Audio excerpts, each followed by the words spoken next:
નમસ્તે, હું doctor Darshana Pandya, કો-ઓર્ગેનાઇઝિંગ chairperson Ayurveda જેરિકોન જે કોન્ફરન્સ થવા જઈ રહી છે. અમારે ત્યાં institute of teaching and research in Ayurveda, institute of national importance એમાં આગામી દિવસોમાં 3 દિવસનું આંતરરાષ્ટ્રીય કોન્ફરન્સ સાથે પ્રી કોન્ફરન્સ વર્કશોપ થવા જઈ રહ્યું છે.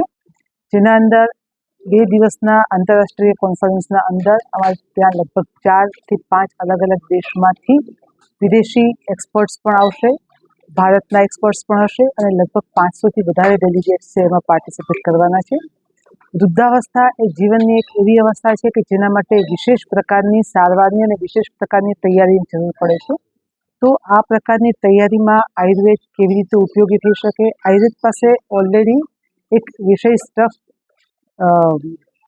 ક્લાસિકલ સ્ટફ તો છે જ, પરંતુ એને આપણે અત્યારના સ્વરૂપમાં કેવી રીતે પરિવર્તિત કરી શકીએ અને વૃદ્ધ લોકોની સારવારને કેવી રીતે સારી રીતે એપ્લાય કરી શકીએ, એના માટે આ 3 દિવસનું કોન્ફરન્સ થઈ રહ્યું છે.